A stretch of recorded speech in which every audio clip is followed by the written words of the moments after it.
Madam Attorney General, thank you for the time today. Thank you for having me. Apple's CEO Tim Cook told shareholders and investors Friday he is convinced that standing up to the FBI is the right thing to do for privacy and personal safety. Why is he wrong? Well, Tim has very strongly held views, and I respect them. But the reality is this case is really about the need, the government's need, to access evidence, as we do in every single case that may be found on an electronic device. And as we do in every case, we looked at how to best obtain that evidence and determined that for us a major problem would be if evidence were to be wiped or erased. So we did as we do in all these cases, and we reached out to the company and said, can you help us preserve this evidence so that we can try on our own to gain access to it.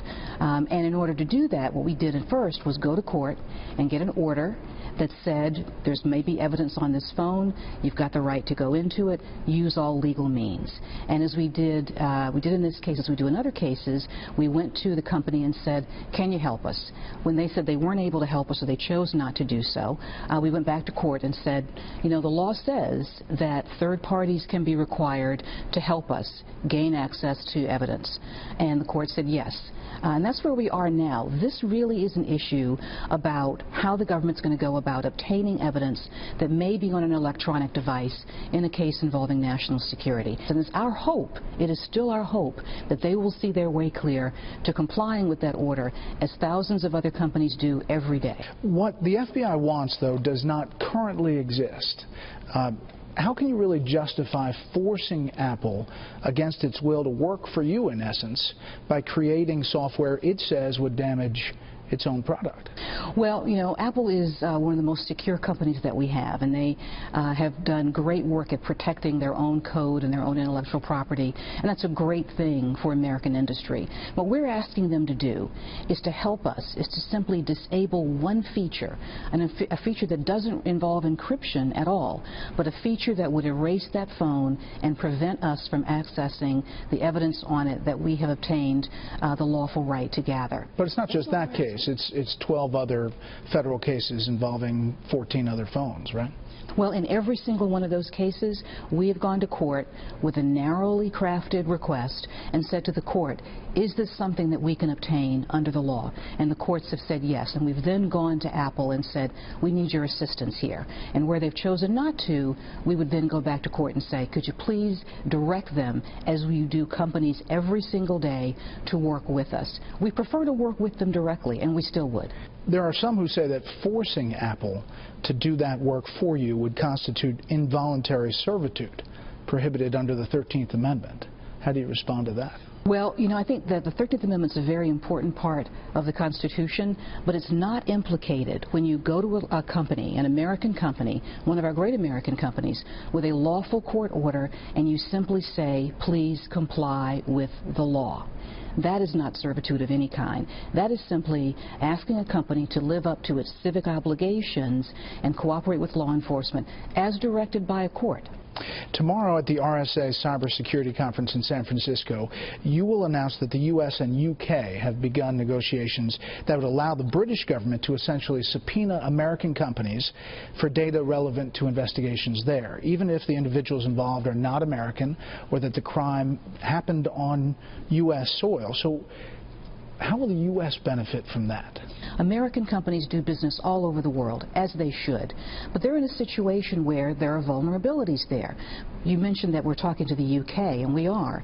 This is a case where this case would be a situation where the UK was investigating a crime in the UK involving its own citizens. But because electronic evidence is such a part of every case, whether it's here or overseas, the data, if an American company was involved, would be stored here. So what we're talking to the UK about is trying to find a way to come up with a solution to help US companies comply with the British order. Because right now American law says they cannot send that data overseas. But because they operate in the UK, they're subject to UK process and law there. So they're in a bind. Yeah. So we've worked with industry and we're talking to the UK.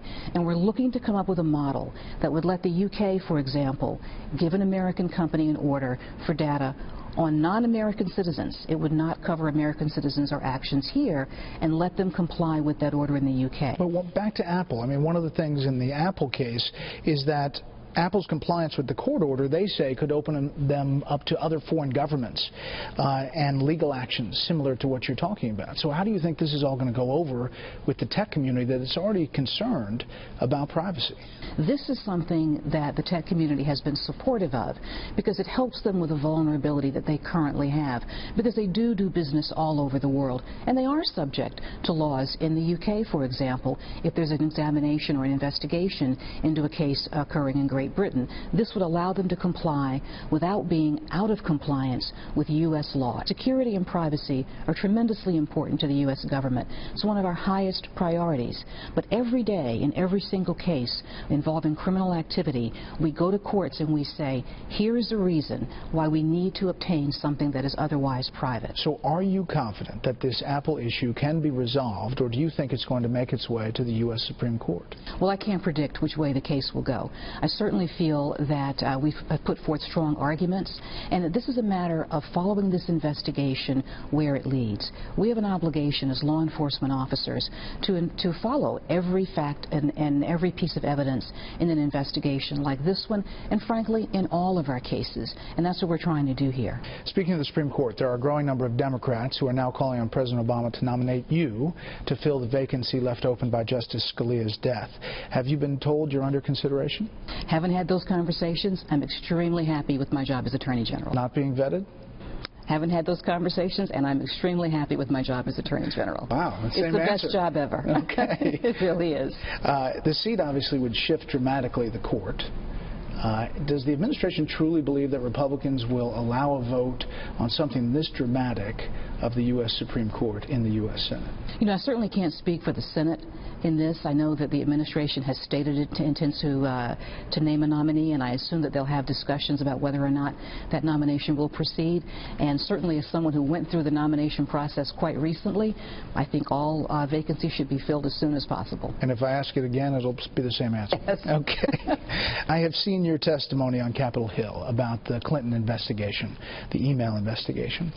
Has a grand jury been convened regarding Hillary Clinton's handling of email? Well, we don't comment on specifics. What I will say, as I said to the congressman, is that this is a matter that's being handled like any other review that we do into how any agency has handled classified information.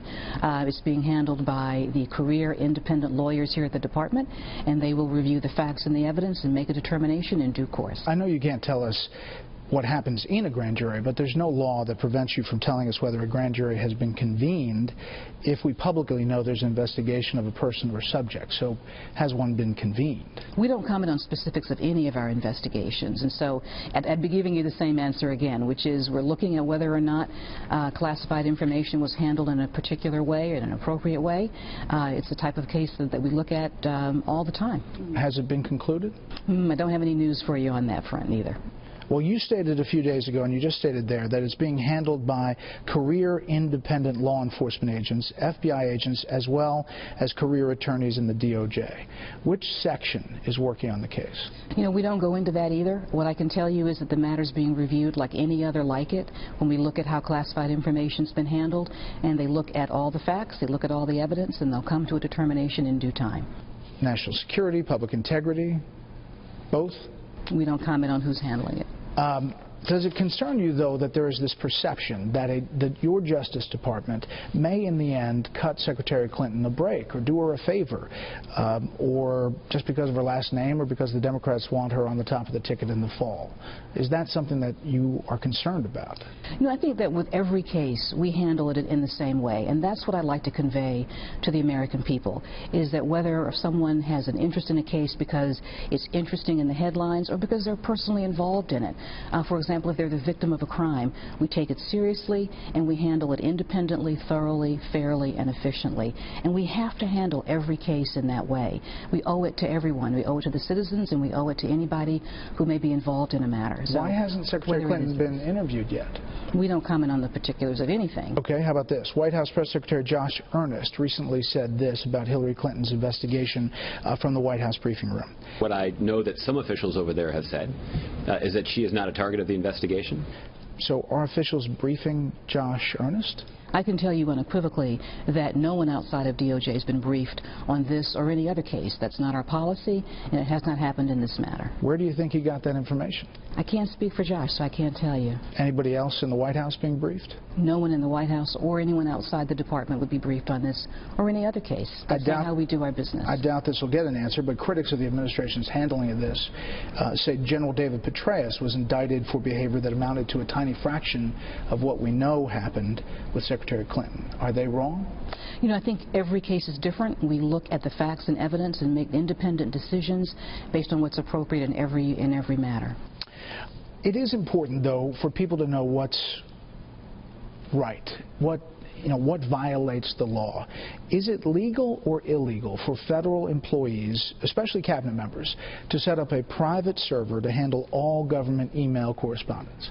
You know, I'm not going to give you a legal opinion on that, since it is a matter that may be under review. Certainly the State Department Inspector General is looking at the procedures and practices and policies of that department. So I'm not going to comment on that, except to say that our investigation is going to continue as any other case. Will it be wrapped up soon?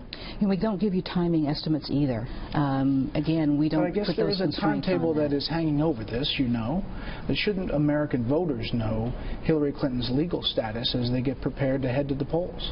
Well, what they should know, and what I hope that they do know, is that any case that the Department of Justice looks at is going to be handled efficiently, fairly, thoroughly, without any kind of artificial deadline on it. Because what's most important is to follow the facts, follow the law, and come to an independent conclusion as to what may or may not have happened. Would you ever have a private server?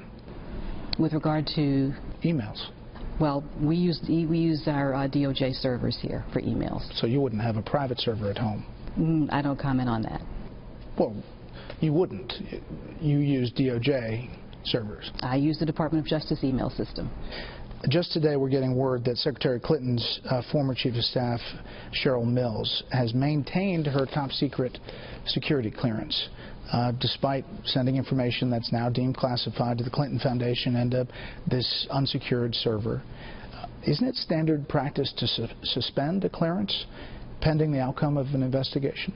You know, I'm not going to comment on any of the individuals who may or may not be involved in this, because it would depend very much on the facts of those particular circumstances. Bottom line, is there any double standard here? There's no double standard in this or any other matter being handled by the Department of Justice. Last thing on the Clinton email, you understand why people are concerned that even Democrats who say, is there this shoe that's going to drop by the time you get a nominee? Isn't it fair to know a status at some point in this election cycle if that is the person who looks like is going to be the nominee of the Democratic Party? Well, this matter is going to be handled like any other, and it'll be resolved in due time. And who's the ultimate decider at the DOJ? It depends on how the matter comes together. You know, essentially, it's going to be reviewed by those career independent agents and lawyers that I mentioned, and they'll make a recommendation as to what they've discovered and what they recommend. But the up or down, yes or no, we're going forward or not, is that you? And it just really is going to depend upon what they find. Have you ever not prosecuted when the FBI has said, we recommend charges? You know, in my early days as a lawyer, one of my best jobs, frankly, was doing intake for the U.S. Attorney's Office. And I sat and worked with the FBI a lot on matters and cases, and we would sit together and talk about the best ways to craft search warrants or to draft complaints.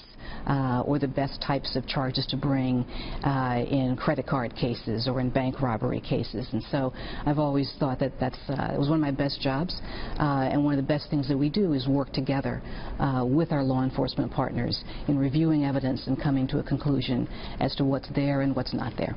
I listened to your answer before, and on Capitol Hill, if you are the ultimate decider, you obviously are a political appointee. So that's where the question comes, I guess. You said that the independent investigators and agents will make the recommendation, but the decider of whether to go forward is you, right? Well, we'll see what evidence develops and what facts develop, and we'll follow those to their natural conclusion. Have you ever told the president no on anything?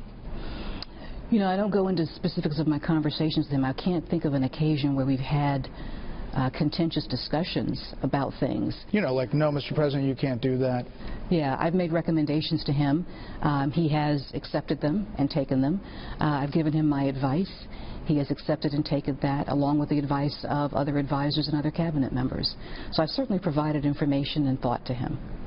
Your predecessor, Attorney General Eric Holder, signed off on a search warrant application that labeled our Fox News colleague James Rosen a criminal co-conspirator for doing his job. As you know, President Obama, as a result of the Rosen case, ordered the Justice Department to revise its codes of conduct for the treatment of reporters, and Attorney General Holder later said his own handling of the affair was his biggest regret.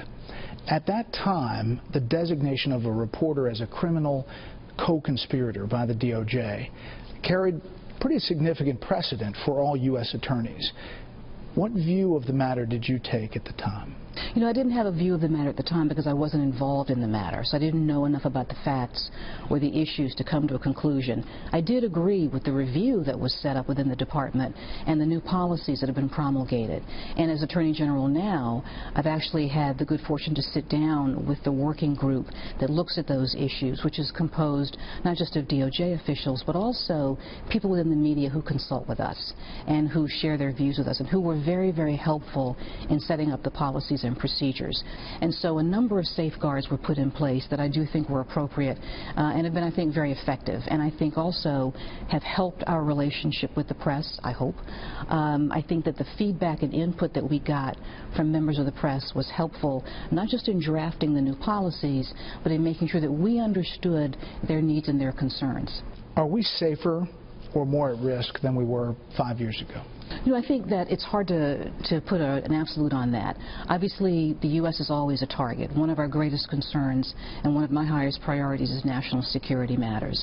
And as we've seen this threat morph and change over time, we have adapted as well. And we remain focused on identifying that threat, thwarting that threat where we can, and prosecuting it where we find evidence of criminal activity here in the U.S. Where U.S. interests are threatened, here or overseas, we will and we do take action.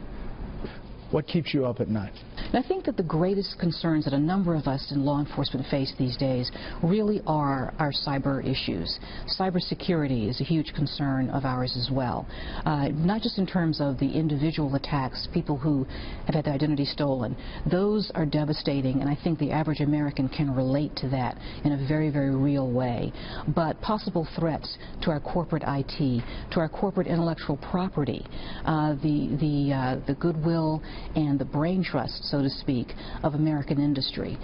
Those challenges are big and they are growing. Just last week, Director of National Intelligence Clapper expressed skepticism over the effectiveness of that September cyber agreement between President Obama and Chinese President Xi. He said this: China continues cyber espionage against the United States, and whether their commitment of last September moderates its economic espionage remains to be seen.